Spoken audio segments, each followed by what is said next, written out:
চাল ডাল চাও না? খাবে কি তাহলে? আমরা খাবো না। খাবে না মানে? মানে আমরা সব অনশন ধর্মঘট করব। অনশন ধর্মঘট? কেন? জল খাবারে আপনি আপনার ছোট বৌমাকে এত এত খাবার দিলেন, 12 গ্লাস দুধ দিলেন, আর আমাদের বেলায় শুধু এইটুকুন মুড়ি আর বাতাসা। সাধে কি দিয়েছি? ছোট বৌমা এবারের লক্ষ্মী। আর আমরা বুঝি অলক্ষ্মী? না, সরাসরি আমি সেটা বলবো না, তবে থামলেন কেন? বলুন তবে কি? তোমরা দুজন এ বাড়িতে বউ হয়ে আসার পর আমার ব্যবসায় লোকসান যেতে শুরু করেছে। আর এই সুজয় বিজয় তোমাদের আঁচলের তলায় থেকে ব্যবসায় মন দিতেই পারছে না। ছোট বউ আসার পর কি উন্নতি হয়েছে শুনি? এই তো সবে এলো। মাতাজি বলেছেন। রাখো তো তোমার মাতাজি। ঠিক আছে, এবার তোরা বলতো কতদিন অনশন করবি বলে ঠিক করেছিস? যতদিন না আমাদের ওরকম 12 প্লেট করে। পাগল হয়েছে?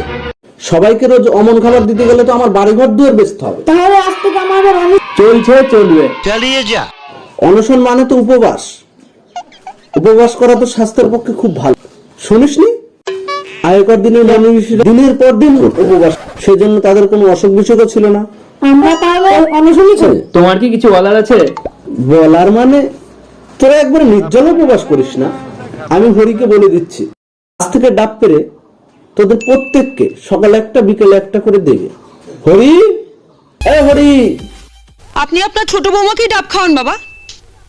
আমরা নির্জলা উপবাসই করব। চলে এসো। চলো। মাতাজি, তুমি আমায় বাঁচালে মাতাজি। একটু দেখো, ওরা যেন ধর্মঘট অনির্দিষ্ট কালের জন্য চালিয়ে যায় গো।